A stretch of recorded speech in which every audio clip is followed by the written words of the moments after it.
네, 어제 심우정 검찰총장이 취임 9개월 만에 사의를 표명했습니다. 또 특수통으로 불리는 신흥석 서울 남부지검장과 양석조 서울 동부지검장 등 고위 검사직들이 줄줄이 사의를 밝힌 직후 이재명 정부의 첫 검찰 인사도 단행됐습니다. 관련해서 검찰과 법무부에 오래 계셨던 류혁 전 법무부 감찰관님 모시고 이야기 나눠보도록 하겠습니다. 네, 어서 오세요. 예, 안녕하십니까. 네, 제가 처음이라 예, 예. 성함을 제가 버벅여서 죄송합니다. 아, 예, 아닙니다. 예. 네, 어제는 심우진 검찰총장 사의 표명한 거 보셨을 네, 텐데 네, 좀 네, 네. 어떻게 보셨어요? 취임 9개월 만에 사의 표명한 거. 예, 그렇습니다. 저 어떻게 보면은 이번 사태를 겪으면서 당연히 언젠가는 뭐 거취에 대한 결단을 해야 되리라고 생각을 했는데 네. 사실 좀 늦은 감도 있는 것 같습니다. 늦은 감이 있다. 예, 네. 좀 늦은 감도 있지만 어찌되었든 조직이라던가 뭐 여러 가지를 고려한 결정으로 보이고요. 뭐 좀 늦은 감 있다고 말씀드렸습니다만 네. 어찌되었든 잘한 결정인 것 같습니다. 예. 저도 좀 내부의 분위기를 알아보다 보면 네, 네. 심우정 검찰총장은 사실 일찍 본인은 나가고 싶어 했다. 네. 근데 아무도 나가란 소리를 하지 않았다. 뭐 그런 얘기를 하더라고요.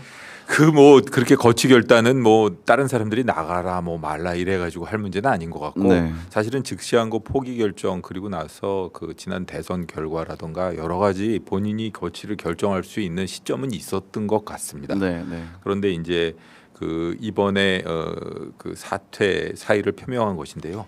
좀 늦었지만 어찌되었던 본인이 잘한 결정인 것 같습니다. 지금 예. 시점을 좀 선택한 이유가 어떤 게 있다고 생각하세요? 우선은 그 뭐 본인이 그 대검 간부들을 상대로 얘기한 것에서도 네. 본인이 남아 있는 것 그리고 뭐 그 다음에 그만두는 것 어느 게 조직의 이익이 될까 뭐 여러 가지를 고려했다고 하는데 제가 보기에는 일단 지난번 업무 보고 때 2번이나 퇴짜를 맞지 않았습니까? 네. 그런 그 퇴짜를 맞았다는 거는 기본적으로 기존의 그 새로운 정부의 그 방향과 네. 본인이 가지고 있는 생각 그리고 이 업무 보고라는 거는 이 심우정 총장이 기획통이거든요. 네. 이 업무 보고의 형식이나 이런 데 있어서 실수를 할 리는 없습니다. 분명히 퇴짜를 맞았다는 거는 그 업무 보고의 추진 방향, 개혁 추진 방향이 현 정부의 기조와 전혀 부합하지 않는다라는 질책을 받았다는 것인데 그건 결국 심우정 총장 개인에 대한 현 정권의 불신 이런 걸 표현했다고도 볼 수 있겠죠. 그렇게 불신을 받는 상황에서 그렇게 불신을 받는 사람이 가뜩이나 지금 검찰이 그 개혁 대상으로서 이제 위기에 처해 있는데 그런 사람이 계속 조직의 수장으로 남아 있으면 네. 조직 전체가 공격을 받고 또는 조직 전체의 그 개혁에 대한 동참하려는 의지라 그래야 되나 그런 걸 의심받게 되니까 본인도 그런 결심을 한 것 같습니다. 예. 이게 방금 말씀하신 것처럼 조직을 위해서이기도 한 것 같은데 저는 네, 개인적으로 네. 봤을 때는 그 본인 개인을 위해서인 것 같기도 하다라는 생각도 좀 들더라고요. 사실은 이 사안을 보면서 왜냐하면 뭐 딸 특혜 채용 관련해서도 네. 실제로 본인은 그것과 관련한 굉장히 좀 거부감이 있던 것 예. 같았고 이제 이런 선택에 있어서 좀 개인적인 욕망, 배경 이런 건 좀 없을까요? 그 점도 당연히 있을 겁니다. 네. 그 점 그리고 개인적으로도 지금 현재 만약의 경우에 본인이 계속 그 자리를 유지했을 때 네. 본인의 신상에 닥쳐올 뭐 위험이라던가 혹은 지금 수사 대상도 되어 있지 않습니까? 맞습니다. 예. 그런 점을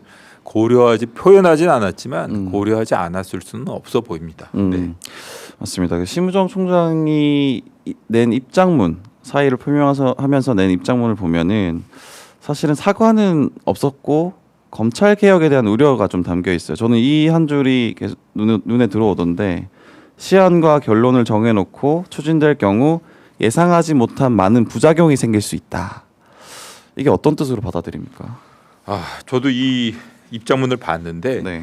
일단 이 입장문은 국민들 입장에서도 그렇게까지 이렇게 공감을 얻기 어려운 것 같고 네. 조직 구성원들 입장에서도 검찰 조직 구성원들조차도 좀 이거는 좀 부족하지 않나. 네. 기존에 즉시한 거 포기라던가 여러 가지 그 잘못된 최종적인 의사결정으로 인해서 좀 아주 엄청난 국민적인 비판을 받게 만들어 놓고 떠나는 입장에서 네.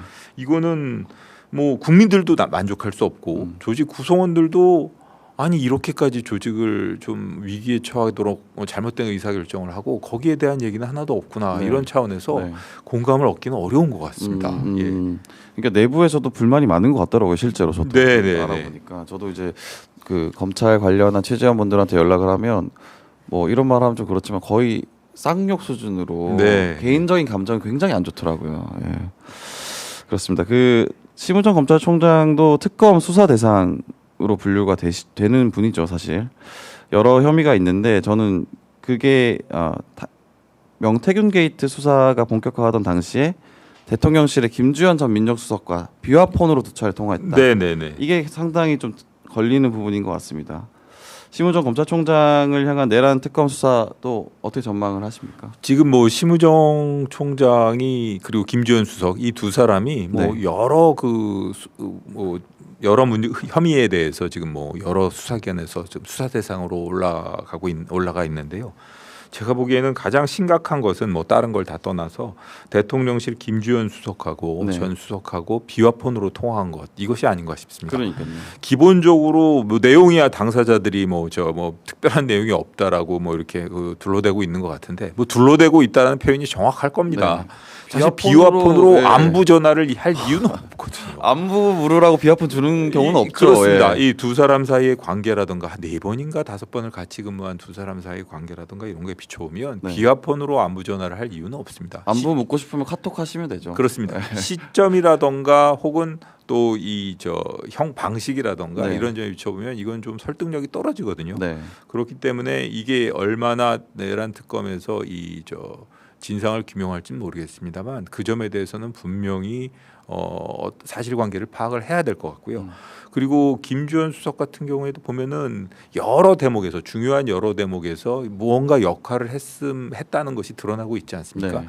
그런 점에 대해서 그러니까 내란죄 지난번에 얘기했던 강의구 실장이 무슨 뭐 문서를 작성한다던가 그 이후에 안가 회동이라던가 네. 그 이후에 뭐 여러 가지 주요 인사들이랑 통화를 했다던가 이런 주요 국면마다 드러나고 나타난 본인들이 그 뭔가 활동을 한 모습을 보이고 네. 있기 때문에 김주현 수석과 아마 심우정 총장의 경우에는 내란 특검의 소환 조사를 피하기는 어려워 보입니다. 어렵다. 예. 근데 저는 이제 개인적으로 궁금한 게 검찰총장까지 했던 그 검사가 네, 포토라인에 설 때 어떤 기분일까요?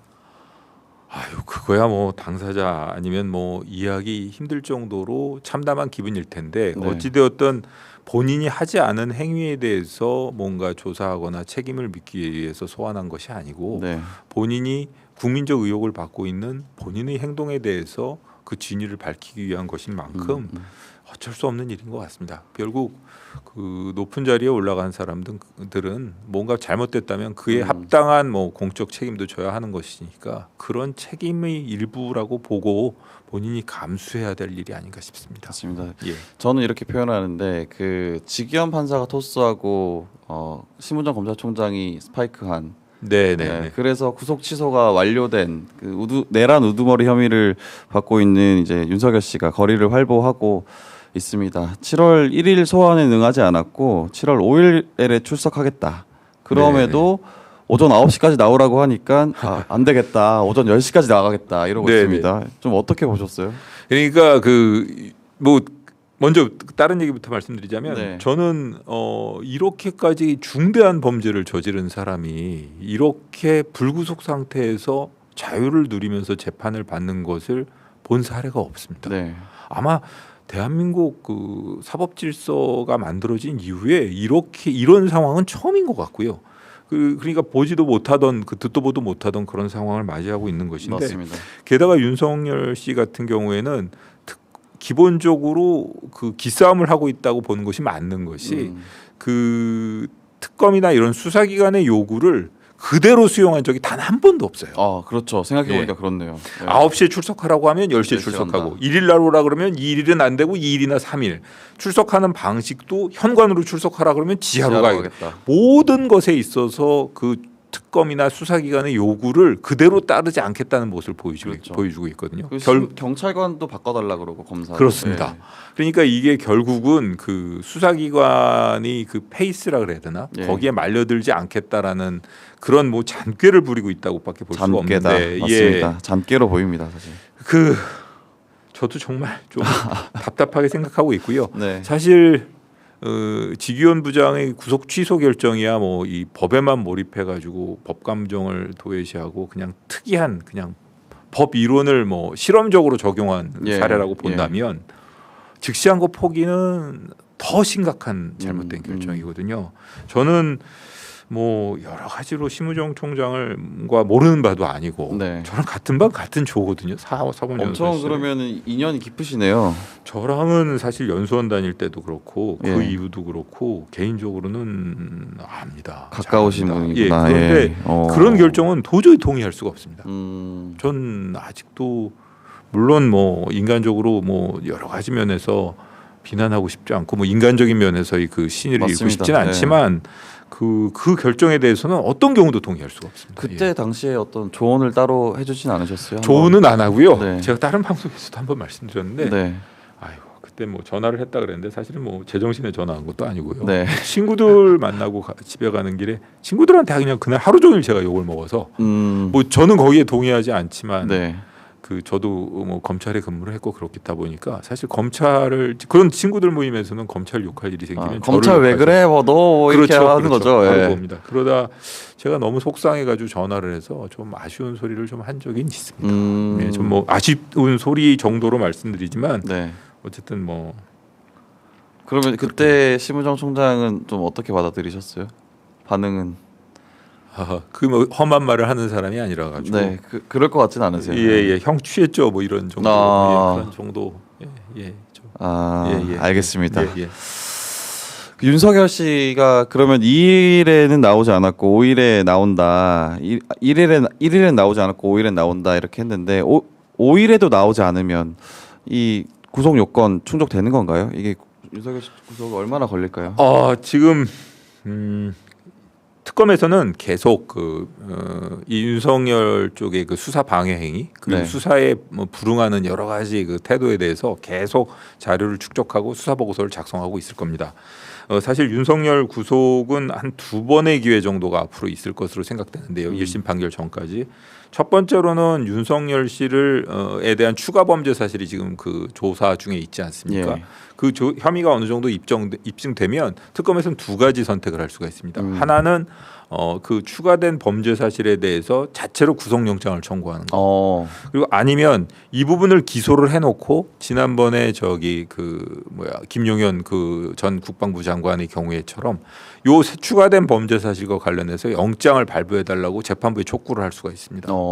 이런 방식으로 구속을 한다고 치면 특검은 이제 둘 중에 하나를 선택할 텐데 저는 제가 보기에는 기소해놓고 재판부에 구속영장을 발부해달라고 그걸 직권으로 구속해달라고 요청할 가능성이 좀 높다고 생각이 되고요. 그럼 좀 시간이 걸리겠네요. 시간이 걸리지만 한두 달 내에 네. 특검도 오래 끌지는 않을 겁니다. 네. 그 부분에 있어서는 그때를 한번 기대해 볼 수가 있고요. 또 한 번은 그때 제대로 되지 않는다면 1심 판결 선고하면서 사실 윤석열 씨 지금 기소된 죄명은 내란죄라서 아주 네. 내란 수괴 아닙니까? 맞습니다. 아주 중대한 범죄입니다. 그렇기 때문에 이거는 뭐 중형을 피할 수 없는 상황이기 때문에 지기현 부장이 지금 재판 중에 있지 않습니까? 예. 나중에 실형을 선고할 수밖에 없는 상황이고요. 실형을 선고하면서 당연히 법정 구속을 해야 될 겁니다.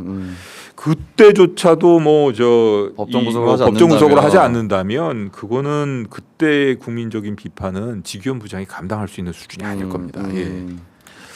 그러면은 어쨌든 아무리 빨라도 한 달, 2달 정도는 더 봐야 되겠네요. 밖에서. 그렇습니다. 뭐 그 정도는 네. 뭐 여유를 특검의 측에도 여유를 주고 어떻게 보면 뭐 예의주시하지만 차분하게 기다려야 되지 않나 이런 생각이 그러면 듭니다. 5일날 나오지 않는다면은 어떻게 될까요? 5일날 나오지 않으면 아마 특검 측에서 바로 지금까지의 그 수사에 불응하는 태도 네. 그리고 또 지난번 어제 1일날 불출석하지 않았습니까? 그거 그리고 5일날도 불출석한 부분 이 부분을 다 종합해가지고 네. 바로 형사소송법상 조치라고 표현을 하던데 네. 특검에서 체포영장 청구라던가 이런 절차를 밟지 않을까 싶습니다. 예. 감찰관님 모셔놓고 근데 제가 소문을 여쭤봐서 죄송한데 네. 저 이거 개인적으로 궁금해가지고 네. 5일도 나오지 않을 거다. 예. 그래서 스스로 구속이 될 거다라는 얘기도 소문도 막 돌더라고요. 그게 왜 그러냐라고 했을 때 예. 특검이 아무리 그래도 부부를 동시에 구속하는 경우는 잘 없다. 예, 그래서 김건희 씨가 구속되는 것을 막기 위해서 본인이 구속된다. 뭐 이런 우스갯소리도 돌잖아요. 근데 네. 실제로 저는 이게 궁금하더라고요. 특검이 부부를 동시에 구속하지 않는다. 이게 맞는 건가요? 그것도 통상적으로 동일한 범죄 사실에 두 사람이 피의자인 경우에 예. 그런 가담 정도가 중한 사람을 부부 중에 가담 정도가 중한 사람을 구속하는 경우가 있죠. 예. 그리고 또 특히 뭐 그렇게 하는 이유 중에 하나는 뭐 부양응 책임이라든가 여러 가지 문제가 있기 때문에 부부 네. 둘 다를 구속했어요. 근데 이 경우는 각각 특검이 독립적으로 물론 뭐 서로 뭐 자료를 주고받는다든가 수사 일정을 조율한다든가 이런 절차는 밟을 겁니다. 하지만 그렇지는 않을 것 같아요. 이게 사안이 그 심각한 사안이고 예. 예를 들어 윤석열 씨가 구속됐다고 해가지고 윤중 뭐 특검에서 저 네. 김건희 특검에서 아유 이건 부부를 동시에 이렇게 해서 영장을 청구하지 않는다면 네, 네. 그 특검이 그 비난을 감당할 수 있을까요? 그리고 이거는 사건의 내용이라든가 이런 거에 비춰봐도 적절치는 않은 것 같습니다. 그래서 부부를 그렇게 한다라는 것은 좀 낭설인 걸로 제가 낭설이라기보다는 뭐 그렇게 일반적인 과거의 전례라든가 이런 네. 것 좀 그런 사례도 있지만 이 경우에는 적용할 수 있는 사례는 아닌 아니다. 것 같습니다. 네. 예, 예. 제가 말씀드린 중에 속보가 떴네요. 내란 특검이 한덕수 전 국무총리 오전 10시에 소환을 한다고 합니다. 한덕수 국무총리도 많은 연루가 돼 있다고 봐야겠죠. 네, 네, 네. 네, 그 넘어가서 어쨌든 감찰관님은 검찰에 오래 계셨고 검찰 조직에 또 애정을 가지고 계신데 저는 검찰이 그래도 1, 2, 3 내란에 어느 정도 연루가 돼 있다라고 보이기도 합니다. 네, 네. 네, 어떻게 보십니까? 뭐 일부 그 뭐 과수부에 있는 검사들이 파견을 뭐 선관위 쪽에 그 지원을 요청했다던가 네. 혹은 뭐 그 이후에 즉시항고 포기 과정에서 저 용산 측과 뭐 교감이 있었을 것이다 이런 점과 관련해 가지고 여러 가지 이야기들이 있죠. 예. 그 부분에 대해서 뭐 저도 뭐 국민의 한 사람으로서 정말 궁금한 면도 있기 때문에 그런 점에 대해서 좀 특검이 좀 밝혀주셨으면 좋겠으면 하는 검찰도 생각입니다. 사실 검찰 조직의 명예를 위해서라도 이건 좀 명명백백하게 그렇습니다. 네, 이거 밝힐 심각한 필요가 있습니다. 사안이고 그런 내란 행위에 검찰이 어떤 식으로든 개입을 한다는 것은 그리고 관여를 한다는 것은 적절치 않거든요. 예, 네, 네. 그런 점에서라도 확실히 사실관계를 밝혀야 될 것 같습니다. 네. 그 저는 좀 궁금한 게 개인적으로 어제 인사가 났잖아요. 네네네. 고위직도 많이 그만두시고 이진동 대검 차장 검사도 그렇고 신흥석 서울 남부지검장, 변필건 법무부 기획조정실장 다 사의 표명했고 이게 어떻게 보면은 대대적인 검찰 개혁을 앞두고 고위직들이 스스로 물러난다. 이게 어떤 이유로 이렇게 한다고 보십니까? 지금 이번에 사의를 표명한 분 중에는 네. 저 내란 사태 이후에 예. 바로 본인이 그만두겠다고 언제라도 그만두겠다라고 공언을 해왔던 사람도 하나 있습니다. 예. 그리고 다른 분들 같은 경우에는 사실은 이번에 그 새로 취임한 차관으로부터 인사가 있을 예정이라는 뭐 연락을 받고 그만뒀다고 하는데 예. 본인들이 이제 어떻게 보면은 그만둘 때가 됐다라고 느낀 것 같은데 분명한 거는 뭐 검찰에 근무해 보신 분들이나 지난번 일을 겪어보신 지난번 윤석열 정권 시절의 일을 겪어보신 분들은 알겠지만 어떻게 보면 핵심적인 이 직접 수사와 관련해 가지고 좀 과도한 수사로 여러 가지로 검찰 조직을 비판을 받게 하고 윤석열 씨 최측근이라고 할 수 있는 사람들은 아직도 몇 명 남아 있거든요. 네. 네. 그런 사람들이 왜 아직 사의를 표명하지 않고 있는가에 대해서 좀 말들이 좀 있고요. 좀 지켜봐야 될 것 같습니다. 그분들이 어쨌든 권력에 따라서 순응할 수 있을 거다라는 시각도 있던데. 수능 안 될 겁니다. 힘들어요. 제가 얘기하는 네. 사람들은 그런 중도적인 입장에 있어요. 어느 정도 좀 이번 뭐 정권이 교체되고 나서 네. 거기에 순응할 수 있을 정도의 그 정도 수준이 아니고요. 아니고. 누가 봐도 어려운 그런 사람들입니다. 예. 네, 어제 오전에 심우정 총장이 사의하고 그 다음에 바로 이재명 정부에서 첫 검찰 인사가 단행됐습니다. 좀 전체적으로 봤을 때 어떻게 평가하십니까? 뭐 몇 분 예를 들어 서울 동부지검장, 남부지검장 이 두 사람의 경우에는 이렇게 뭐 그리고 전체적인 내용을 보면 네. 분명하게 그 정권이 교체됐고 시대가 바뀌었구나라는 걸 느끼게 할 수 있으면서도 네. 전반적으로 좀 안정감이 있어 보이는 인선 아니었나라는 생각을 하고 있고요. 그리고 기본적으로 그 윤석열 사단 친윤 검사의 특징을 어떻게 보느냐의 문제인데 예. 저는 친윤 검사의 특징을 기본적으로 다른 타인에 대한 존중감, 결여 그리고 다른 분야에 대한 무시 그리고 자기들이 어떻게 보면 그 다른 분야의 검찰권의 행사를 통해서 관여를 함으로써 좌지우지할 수 있다라고 생각하는 과도한 그 권한에 대한 자부심 뭐 이런 게 그 똘똘 뭉쳐 있는 사람들이거든요. 사석에서 예를 들면 뭐 다른 사람들을 부를 때 전 법조인들 중에 그런 그 습성을 가진 사람들이 참 이렇게 뭐 아무나 부를 때 뭐 호칭 없이 그냥 뭐 반말로 얘기하는 뭐 지위 고하를 안 가리고 그런 식으로 얘기하는 사람들이 있거든요. 뭐 아무개는 어떻고 아무개는 어떻고. 근데 그런 식의 인물들은 이번에 기용되진 않았습니다. 예, 최소한 그 인품이라던가 뭐 이런 그런 그 직접 수사를 통한 뭐 사회 전반의 검찰권을 행사를 해가지고 검찰이 모든 걸 통제한다라는 그런 잘못된 생각을 가지고 있는 사람들은 이번에 감찰관님 눈에는 보이시는군요. 예, 그런 사람들은 이번에 철저하게 배제가 됐다고 보는 게 맞을 것 같고요. 그다음에 또 하나가 차관이 바뀌지 않았습니까? 예. 그리고 뭐 장관 새로 오실 거고. 맞습니다. 그다음에 검찰국장이 이번에 바뀌었죠. 네. 예, 송강 검찰국장이 공석이었던 광주고검장 자리로 가고 네. 그 자리를 성상원 검찰국장을 앉혔고 그다음에 검찰과장과 서울 남부지검 금융조사 1부장을 자리 바꿈을 함으로써 이 그 인사 라인이 쫙 바뀌었어요. 그리고 봉욱 민정수석도 있고 그러니까 인사에 관여할 수 있는 모든 사람들은 지금 현재 바꿔놓은 상태입니다. 그렇기 때문에 언제라도 평검사부터 고위 간부까지 인사를 할 수 있는 준비는 된 것이고 그런 인사 라인에 기본적으로 윤석열과 관련이 있는 사람들 그리고 완벽하게 윤석열의 영향력에 있을 수 있는 사람들은 배제되기 때문에 그런 점에서 의미가 있지 않나 이런 생각이 듭니다. 어쨌든 이번 인사가 전체적으로는 좀 잘 됐다라고 보시네요.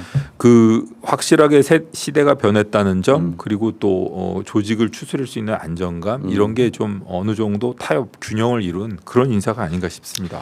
그 이제 검찰 내부를 잘 모르시는 그래도 국민적으로 봤을 때는 그 인지도가 있는 분이 임은정 검사시잖아요. 네네네.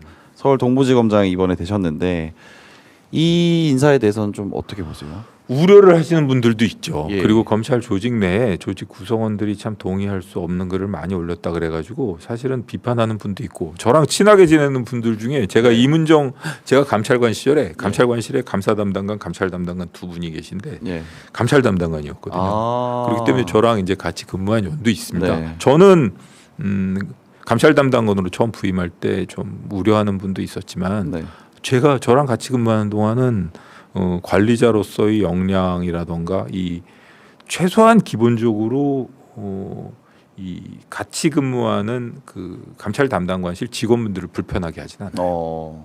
그렇기 때문에 그런 면에서 이번 동부지검장이라는 거는 이제 비판자의 입장이 아니라 본인이 어떻게 보면 직접 업무를 수행해야 되는 그런 자리로 간 것인데 본인에게도 어떻게 보면은 본인이 충분한 능력 이런 관리자로서의 능력을 보여줄 수 있는 기회가 아닌가 싶기도 하고요.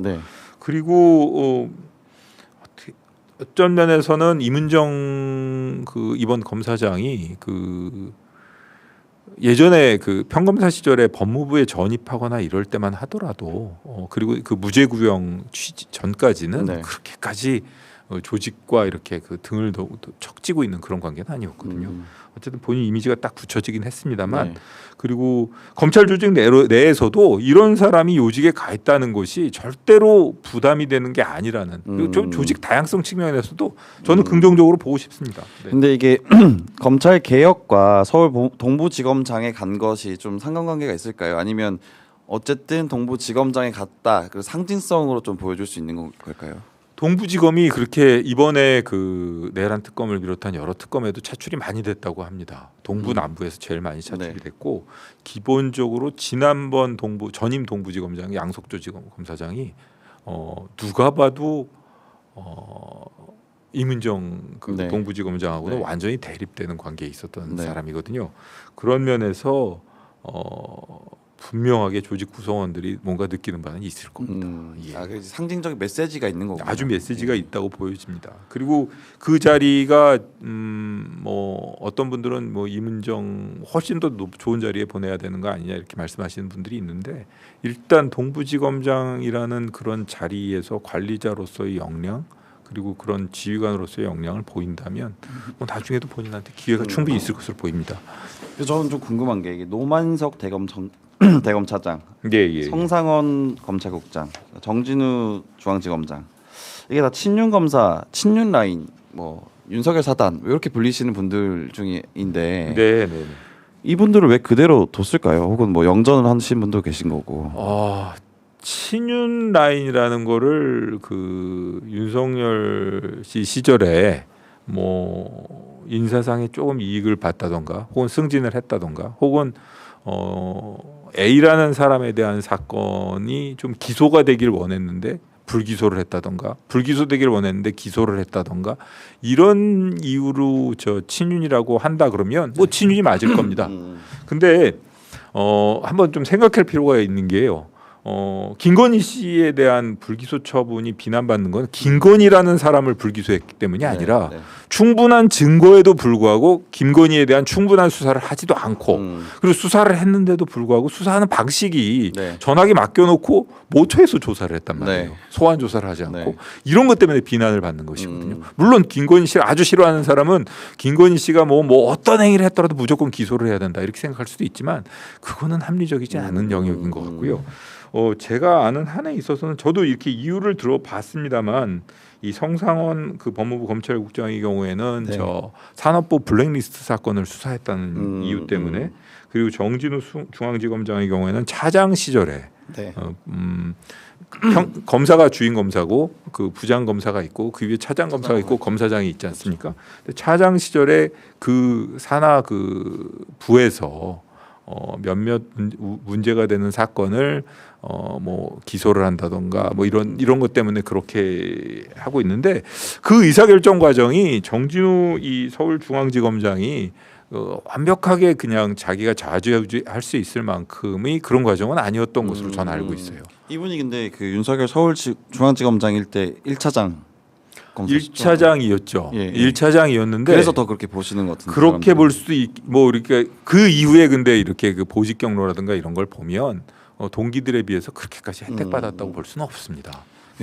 감찰관님께서 아까 말씀하셨던 이 사람들은 진짜 찐윤인데 바뀔 수 없는 분들인데는 아니다 이분들이 그렇다고 보여집니다. 왜냐하면 제가 찐윤이라고 정말 별로 그렇게 그 호감을 느끼지 못하는 그런 검사들의 그 유형은 모든 사건의 배후에 자기가 있고 예를 들면 뭐 자신이 뭐 세상을 좌지우지한다는 식으로 얘기하고 다른 영역의 사람들이나 이런 사람들을 되게 무시하고 존중심이 없는 이런 사람들이거든요.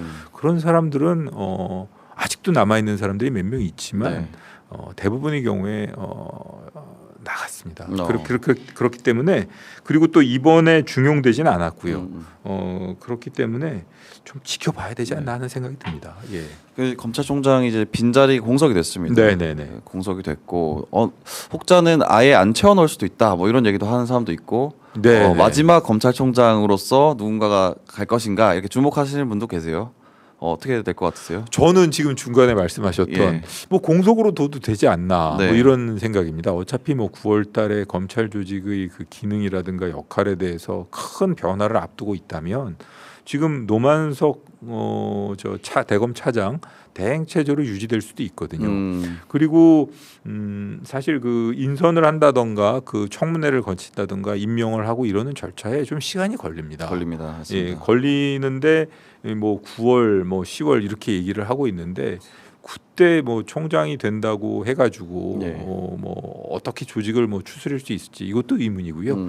그런 차원에서 뭐 저는 그 말씀하셨던 공석으로도 갈 수 있다라는 점에 좀 무게를 두고 싶고요. 만약에 인선을 한다면 27기나 28기 그 정도 28기. 수준에서 아마 인선이 되지 않을까 이런 생각을 해봅니다. 근데 그 자리에 인선되는 분은 하려고 할까요? 저는 좀 그게 의문이더라고요.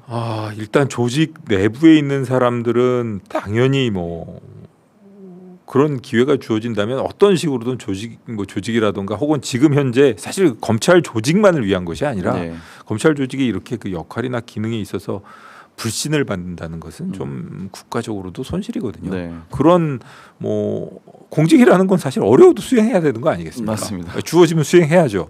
그런 차원에서 본인이 맡아서 해야 될 것이고 바깥에 있는 분들은 아닐 것 같습니다. 예, 솔직히 말씀드리면 바깥에 있는 분들은 네. 좀 이건 아니지 않나? 뭐 맞습니다. 이런 네. 하지만 뭐 본인이 책임감을 느낀다면 예. 당연히 그 일을 맡으실 분들도 있겠죠. 예, 예. 이게 쉽지 않은 자리긴 해요. 예, 쉽지 않은 자리인 것 같습니다. 임시직이기도 하고 예. 문을 닫고 나오는 자리이기도 하고 쉽지 않은 것 인사청문회를 거쳐야 되기도 하고. 네, 그렇습니다. 쉽지 않은 그 자리인 것 알겠습니다. 같습니다. 오늘 이렇게 검찰 그 인사와 관련해서 류혁 감찰관님 예, 예. 네, 모셔서 전 감찰관입니다. 예, 모셔서 얘기 나눠봤습니다. 네. 네, 오늘 말씀 주셔서 고맙습니다. 네, 네, 네. 예. 네. 예.